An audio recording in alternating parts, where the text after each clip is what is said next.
First படிச்சுட்டு இருக்கும் பொழுது செம்மையாக படித்தோம் அப்படின்னா என்ன சொல்லுவாங்க? தெரியலையே. ரொம்ப நல்லா படிக்க இந்த பொண்ணு தலைக்கணும் எல்லாம் யார் கட்டிட்டு பாடுபட போடுறானோ. ரொம்ப அதிகமாக படிச்சீங்கன்னா அதுக்கேற்றாப்புல மாப்பிள்ளை பார்க்க முடியாதுன்னு சொல்லுவாங்க. சரி சரி. நல்லா படிக்கல அப்படின்னா? நல்லா படிக்கலைன்னா ஏதாவது ஒன்று கிடைக்கிறது கல்யாணம் பண்ணிட்டு போன்னு சொல்லிடுவாங்க. 12ஆவது முடிச்சுட்டு ஏதோ ஒன்று பார்க்குறோம் அப்படியே பாதியிலே விரட்டி விட்றோம் போயிடுன்னு சொல்லிடுவாங்க. சரியா? சரி.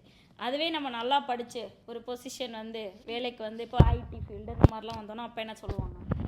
உனக்கு ஏற்றாப்புல மாப்பிள்ளை பார்க்குறது ரொம்ப கஷ்டமாக இருக்குது, எல்லாரும் ஓவர் குவாலிஃபிகேஷன் இருக்குது, மாப்பிள்ளை எல்லாம் கம்மியாக படிச்சிருக்குன்னு சொல்லுவாங்க அப்படின்னு சொல்லுவாங்க. அப்படி இல்லைன்னா இப்போ இந்த பொண்ணு சென்னையில் வேலை பார்க்குது, பெங்களூரில் வேலை பார்க்குது, குடும்பத்துக்கு தோறுமான்னு சொல்லுவாங்க. வெளியில் தங்கி, வீட்டை விட்டு வெளியில் தங்கி. ஆமாம்.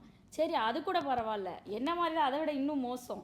கல்யாணத்துக்கு முன்னாடியே அப்ராட் வந்து ஜாப்ல இருக்கோன்னா அப்போ என்ன சொல்லுவாங்கன்னு நினைக்கிறீங்க? அப்ராட் பண்ணால் வேண்டவே வேண்டாம். ஏன்னா வெளிநாடா, உலகத்தையே முதல்ல நான் தான் காட்டணும். இதை பார்த்தியாமா, இது பேர் தான் ஃப்ளைட்டு அப்படின்னா வா அப்படின்னு சொல்லணும். இதான் புச்சு கலிப்பா. ஓ, இதான் புச்சு கலிப்பா அப்படின்னு சொல்லணும்.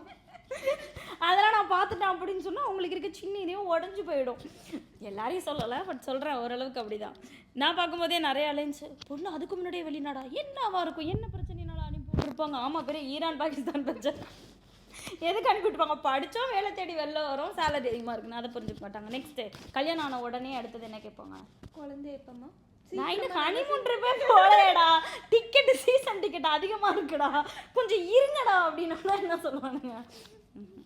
அதுவும் அந்த 4 போன பல்லு போன பாட்டியோட பிரச்சனை இதனாலேயே ஊருக்கு நிறைய வருஷம் போக முடியறதில்ல. ஊருக்கு டிக்கெட் போட்டு போகிறோம்னாலே ஆஹா அந்த ஆன்ட்டிங்களை எப்படி சமாளிக்கிறது, இந்த கொசு மருந்து அடிப்பாங்கல்ல கார்பரேஷனில், அது மாதிரி ஏதாவது ஒரு புகையை போட்டுவிட்டா அதுங்களாம் போய் தொலைமான் இருக்கும் எனக்கு. சரி ஓகே, ஒரு வழியா ஓகே. பார்த்தீங்களா எது டாக்டர்? நான் வேலை பார்க்குறேன், ஹாஸ்பிட்டலில் தான் வேலை பார்க்குறேன், டெய்லியும் தான் டாக்டரை பார்க்குறேன். என்ன ஒரு ஆண்டி ஒரு நாள் கேட்டாங்க, அடுத்து என்னம்மா விசேஷம்? அடுத்து தீபாவளி தான் ஆண்டி வருதியா அப்படின்னு கேட்டாங்க. அவ்வளோதான். அப்படியே யாரா நீ அப்படின்னு ஏதோ ஒரு படத்துல ஏதாவது விசேஷம் இருக்கான்னு மருமகளை பார்த்து மாமியார் இல்ல ஆண்டி இன்னைக்கு தவசம் தான். இது என்ன படம்? இந்த நாங்காலி அந்த படம் தான், குட் நைட். கரெக்ட். ஆமாம். அதுக்கப்புறம் சரி குழந்தையெல்லாம் பிறந்தது பண்ணால், குழந்தை பிறந்ததுக்கப்புறம் என்ன தெரியுமா ஆகிட்டான்? சரிண்ணா என்ன கேன்சரா என்ன? நல்லா குமிஞ்சி நிமிந்து வேலை பாருமா, அப்பதான் நார்மல் டெலிவரி ஆகும் அப்படின்னு. ஆக்சுவலா நிறைய பூமர் ஆண்டிங்க பல்லு போன கிழங்க பண்ற டார்ச்சர்னால நிறைய மெடிக்கல் டேர்ம்ஸே அவங்களுக்கு தெரியறதில்ல. சில பொண்ணுங்களுக்கு வந்து பிளசண்டா கீழே இருக்குன்னா சொல்லுவாங்க. அப்படி இருக்கும்போது அந்த பொண்ணுங்க அப்படியே பெட் ரெஸ்ட்ல தான் இருக்கணும். நிறைய பேருக்கு ஐவிஎஃப் பண்ணியிருப்பாங்க. அப்போ அந்த பொண்ணுங்களும் ரொம்ப பயங்கர பெட் ரெஸ்ட்ல தான் இருக்கணும்.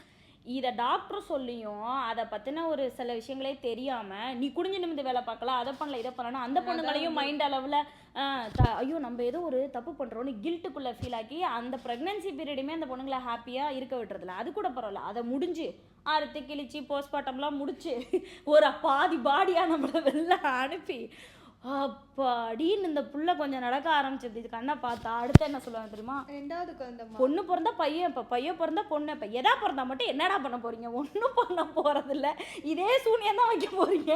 அது எப்பயோ வச்சு விட்டு போய் தொலைங்களேன். சரி, அது அடுத்தது கூட பிரச்சனை இல்லை. அடுத்த ஹஸ்பண்டை ஒரு கேள்வி கேட்பாங்க, என்னப்பா வாழ்க்கை எப்படி போகுது? எங்கடா நல்லா போகுதுங்க நீங்க? ஒரு குழந்தை பிறந்து இன்னும் ஹனிமூன் ட்ரிப்பு போலடா, நான் இன்னும் வீட்டுக்குள்ளே தான்டா இருக்கேன். பொழுதனைக்கு கடன் கட்டவும் பில்லு கட்டவும் லோனு கட்டவுமே வாழ்க்கை போச்சுடா. வீட்டை கட்ட சொன்னீங்க கட்டினா லோனு, ஒய்ஃப் கல்யாணம் பண்ண சொன்னீங்க லோனு, பிள்ளை பெற்றுக்க சொன்னீங்க அந்த ட்ரீட்மெண்ட் லோனு, எல்லாம் லோனு முடிஞ்சு கடைசியில் நம்ம பையன் தான் பிள்ளை பையன் பொண்ணும் சம்பாரிச்சு தான் அந்த இஎம்ஐ அடைக்கண மாட்டுக்கு. ஆனால் இவங்க கேள்வி முடிஞ்ச பாடு இல்லை. நாளைக்கு அந்த பொய்யை வந்து என்ன கேட்கும்? நானும் உன்னை இதெல்லாம் கேட்டேன். நானா கேட்டேன்? நீ கேட்கல தம்பி, அந்த 40 பூமர் 4 பல்லு போன கேட்டியும் அதெல்லாம் போய் சேர்ந்துருச்சு. ஆனா அதுங்க கேட்டுச்சு பாரு கேள்வி, அதனால நான் எடுத்தேன் பாரு லோனு. அந்த இஎம்ஐ மட்டும் இன்னும் முடியவே இல்லடா தம்பி,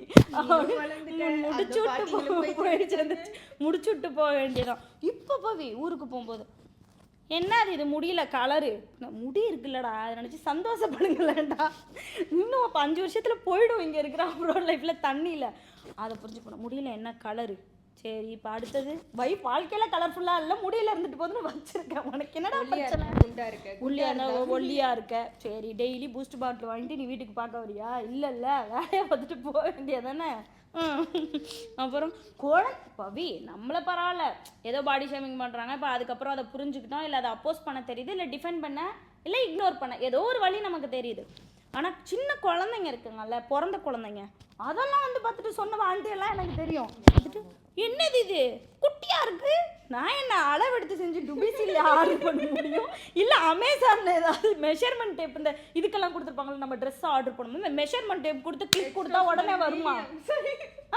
என்ன எனக்கு சத்தியமா புரியவே இல்லை. அப்போ எனக்கு அப்படியே வந்துச்சு பாருங்க, அப்படியே கோவல, யாரா நீ எங்க இருந்துடா வரீங்க அப்படின்லாம் அப்படின்னு பங்கம். ஆக மொத்தத்தில் என்ன சொல்ல வரோன்னா, அவங்கவுங்க பர்சனல் லைஃப்பை பற்றி கேள்வி கேட்காதீங்க. முடிஞ்சா நல்லா இருக்கியா, சந்தோஷமாக இருக்கியாப்பா, உனக்கு ஏதாவது ஹெல்ப் வேணும்னா காண்டாக்ட் பண்ணு, நம்பரை கொடுத்துட்டு போங்க. அதை விட்டுட்டு தேவையில்லாத கேள்வி தயவு செஞ்சு கேட்காதீங்க.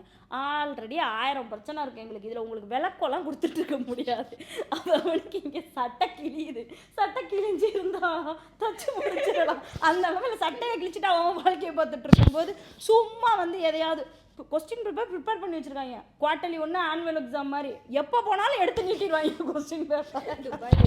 பைத்தியம் பிடிக்காம ஏதோ இருக்கமே, அதை நினச்சி சந்தோஷப்பட்டுக்குங்க. ஆனால் ஒன்று எங்கள்கிட்டலாம் பார்த்துட்டு வெறி பிடிச்சிச்சு கராண்டி விட்டுருவோம்.